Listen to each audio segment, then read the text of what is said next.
A1 arts classes में आपका स्वागत है। मैं मिथिलेश सर। आज हम लोग राजनीतिक शास्त्र भाग 1 SPPD प्रकाशन के चैप्टर 1 एकदलीय प्रभुत्व का दौर, इसमें जितने भी ऑब्जेक्टिव प्रश्न हैं आज उसका हम लोग सॉल्यूशन देखेंगे। एक एक प्रश्न आपके एग्ज़ाम में कारगर होगा। आप इसे अच्छी तरह से देखें और याद कर लें। चलिए प्रश्न संख्या 1 से हम लोग शुरू कर रहे हैं। अब इसे याद करते रहिए। दिया हुआ है पहला कि भारतीय संविधान को कब लागू किया गया था। याद रखिएगा, संविधान क्या है, जिन नियम कानून सिद्धांतों पे हम लोग चलते हैं उसे संविधान कहते हैं। और इसे लागू किया गया था 26 जनवरी 1950 ईस्वी को। इसे बनाने में जो समय लगा है 2 वर्ष 11 माह 18 दिन। प्रश्न संख्या 2 पे ध्यान देते हैं। 1930 ईस्वी में गांधी जी ने किस आंदोलन की शुरुआत की थी। याद रखिएगा, गांधी जी डांडी मार्च की शुरुआत 12 मार्च 1930 ईस्वी को किए। नमक बनाकर नमक कानून को तोड़े।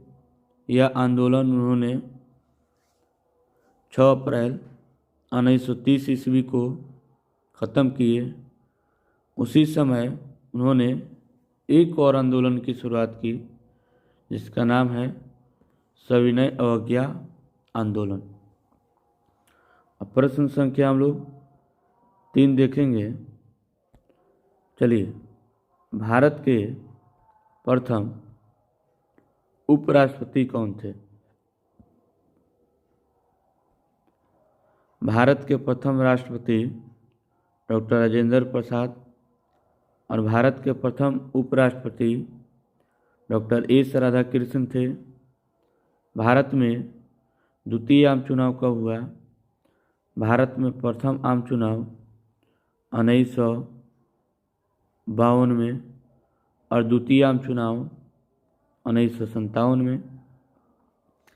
भारतीय संविधान का निर्माण किसने किया है। याद रखिएगा, भारतीय संविधान का निर्माण यह भारतीय संविधान का जन्म डॉक्टर भीमराव अंबेडकर ने किया है। अगली प्रश्न हम लोग देख रहे हैं।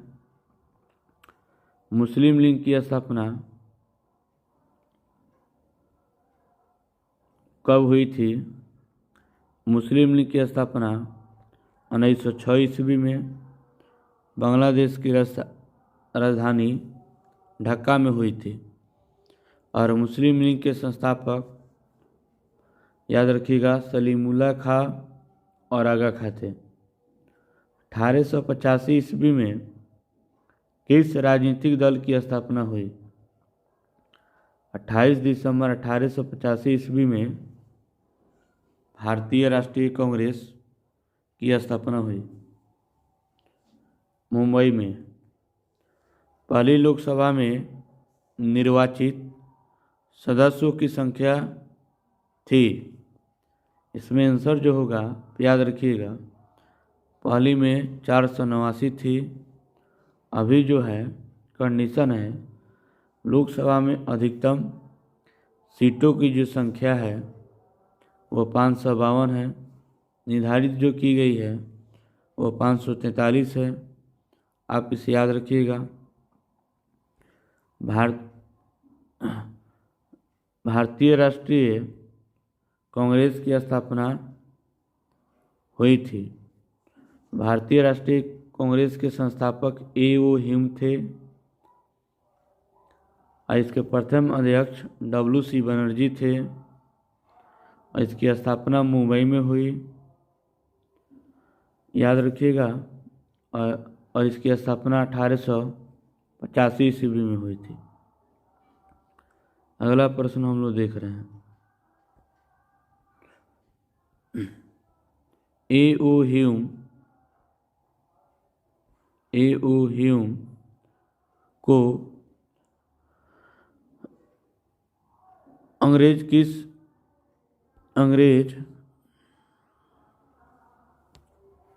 किस राजनीतिक दल की स्थापना की?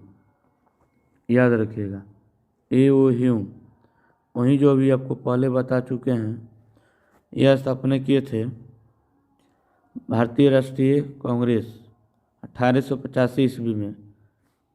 समाजवादी पार्टी की स्थापना किसके नेतृत्व में किया गया था? समाजवादी पार्टी की स्थापना जयप्रकाश नारायण के नेतृत्व में किया गया था। अगली प्रश्न को हम लोग देख रहे हैं। पंचशील समझौता किन दो देशों के बीच में हुआ है?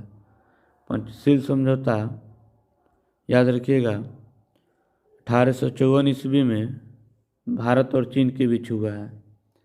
गुटनिरपेक्ष आंदोलन एक अंतर्राष्ट्रीय संस्था है। इसकी स्थापना कब हुई है? 1961 ईस्वी में। अगला प्रश्न को हम लोग ध्यान देंगे। 1952 के आम चुनाव में भारतीय जनसंघ को कुल कितने स्थानों पर विजय प्राप्त हुई? याद रखिएगा 03। एकदलीय प्रभुत्व के संबंध में कौन सही है? विकल्प के रूप में किसी मजबूत राजनीतिक दल का अभाव है। अभी वर्तमान में सबसे बड़ी पार्टी जो बनी है वो आपको क्या है? बीजेपी। जितने भी विपक्षी दल क्या है वह उतनी मजबूत नहीं है, इसलिए याद रखिएगा इसे। अगला प्रश्न देखते हैं। 1959 में केरल में साम्यवादी सरकार के मुख्यमंत्री कौन थे? EMS नजमुद्दीन। याद रखिएगा इसे। अगली प्रश्न को हम लोग देख रहे हैं। 17 नंबर, साम्यवादी दल की स्थापना कब हुई थी? याद रखिएगा, यह एक पार्टी है। साम्यवादी दल की स्थापना कब हुई थी? आप इसे याद रखिएगा 1924 ईस्वी में। साम्यवादी दल का मुख्य उद्देश्य क्या था? तो समाजवादी दल का मुख्य उद्देश्य था समाज तथा साम्यवाद की स्थापना करना, गरीब, मजदूरों, किसानों को शोषण से मुक्ति दिलाना और पूंजीवाद की समाप्ति करना, यानी उपयुक्त में से सभी। याद रखिएगा, भारतीय जनसंघ की स्थापना का मुख्य उद्देश्य थे, इनके मुख्य उद्देश्य थे हिंदू धर्म एवं संस्कृति की रक्षा करना। जो अभी आपको पहले बताए हैं कि भारतीय जनसंघ की स्थापना का मुख्य उद्देश्य क्या था, तो हिंदू धर्म एवं संस्कृति की रक्षा करना। 20 नंबर प्रश्न को हम लोग देख रहे हैं। याद रखिएगा, निम्नलिखित में से किस दल ने एक देश, एक संस्कृति और एक राष्ट्र के विचार पर बल दिया है? तो यह जो दल है, यह जो पार्टी है, कांग्रेस पार्टी, भारतीय राष्ट्रीय कांग्रेस पार्टी। इसके बारे में आप जरूर याद कर लीजिएगा। बहुत बार इस तरह का प्रश्न आपके सामने रिपीट हो रहा है। 1977 ईस्वी में भारतीय जनसंघ का विलय किस पार्टी में हुआ? 1977 ईस्वी में नई पार्टी बनी जिसका नाम है जनता पार्टी। याद रखिएगा, और यही जनता पार्टी 1980 में बन गई BJP, भारतीय जनता पार्टी। याद रख लीजिएगा।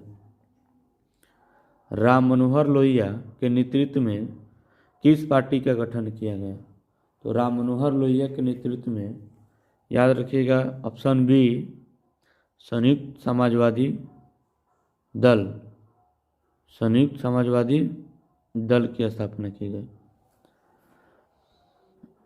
गांधीवादी समाजवाद की स्थापना करने में इसमें किस दल का प्रमुख उद्देश्य था? तो इसमें जो उद्देश्य था वो था ऑप्शन सी, स्वतंत्र पार्टी का।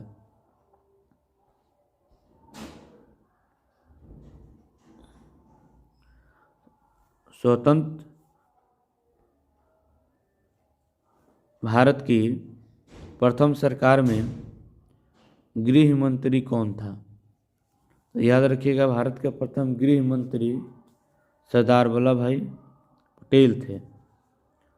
और स्वतंत्रता के बाद विभिन्न रियासतों को भारतीय संघ में जोड़ने में किस भारतीय नेता का प्रमुख योगदान था? तो उन्हीं का योगदान था, सरदार वल्लभ भाई पटेल का। 1951 में आचार्य कृपलानी कांग्रेस से अलग होकर किस पार्टी की स्थापना की? उन्होंने एक पार्टी बनाई, ऑप्शन बी दी गई है, किसान मजदूर प्रजा पार्टी। संस्थागत क्रांतिकारी दल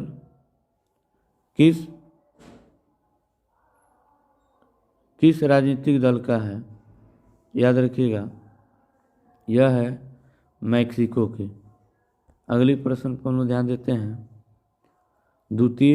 भारत के द्वितीय आम चुनाव में किस राज्य से कांग्रेस पार्टी को पराजित होना पड़ा और वहां साम्यवादियों की सरकार बनी?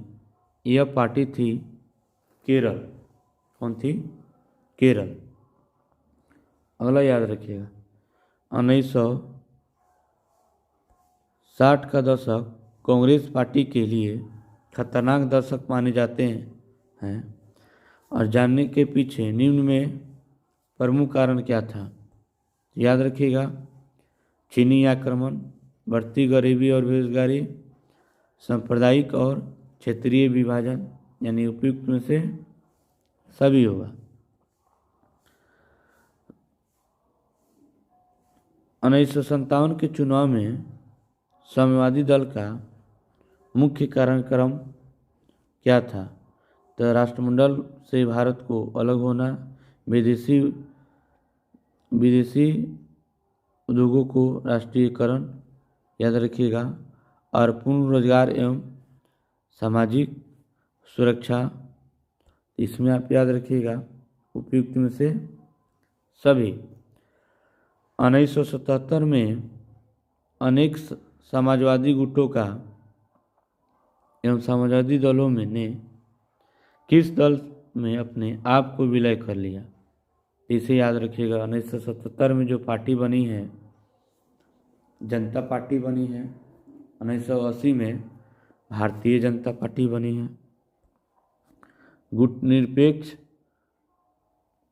का अर्थ है, तो याद रखिएगा, परस्पर विरोधी गुटों में शामिल होना, विश्व के किसी भी गुट में शामिल नहीं होना, विश्व के सभी गुटों में शामिल होना, मौजूदा परस्पर विरोधी गुटों में सामंजस्य बनाए रखना।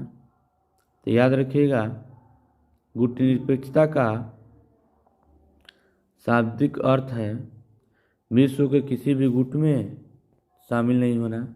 Option B. समाजवादी पार्टी की स्थापना कब हुई थी? ऑप्शन ए 1948 ईस्वी में। 1937 ईस्वी में डॉक्टर भीमराव अंबेडकर ने किस पार्टी की स्थापना की? याद रखिएगा, रिपब्लिक पार्टी के।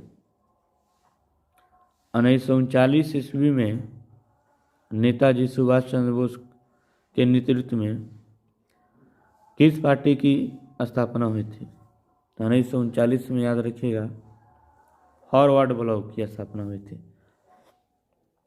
अगला प्रश्न को हम लोग ध्यान देते हैं।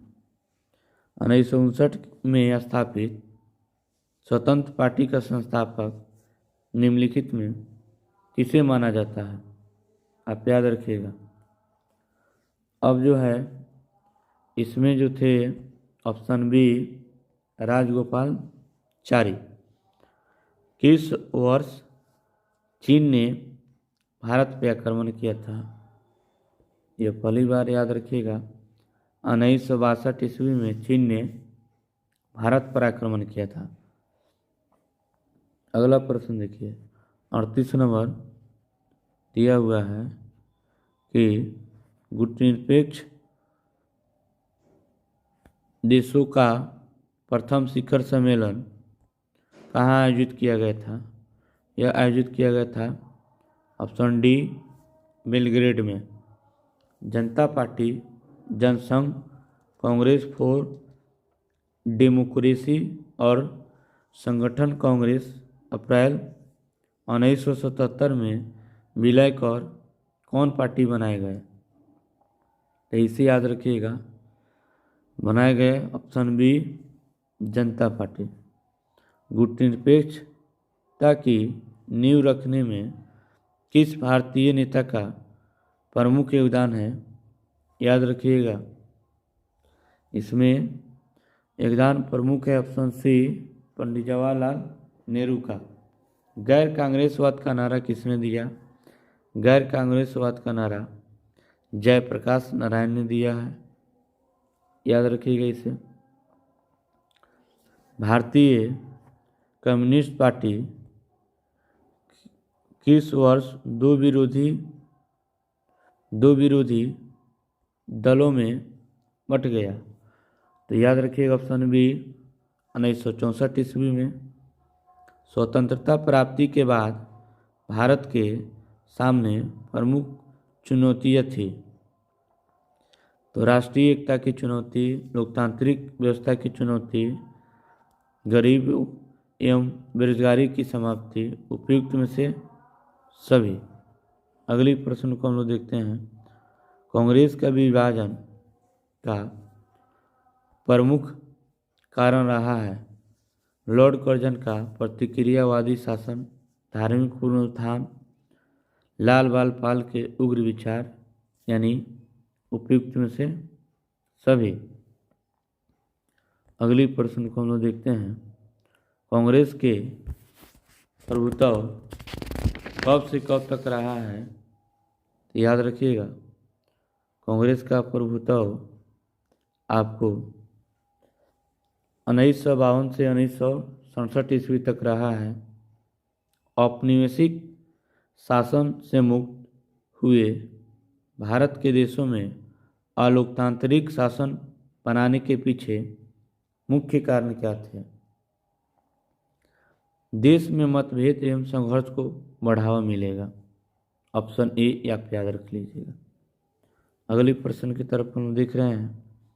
भारतीय निर्वाचन आयोग का गठन किया गया। भारतीय निर्वाचन आयोग का गठन जनवरी 1950 ईस्वी में किया गया, यानी इलेक्शन कमीशन बोलते हैं। और भारत के प्रथम चुनाव आयुक्त थे तो याद रखिएगा सुकुमार सेन। कौन थे? सुकुमार सेन। अगला प्रश्न हम लोग ध्यान देंगे।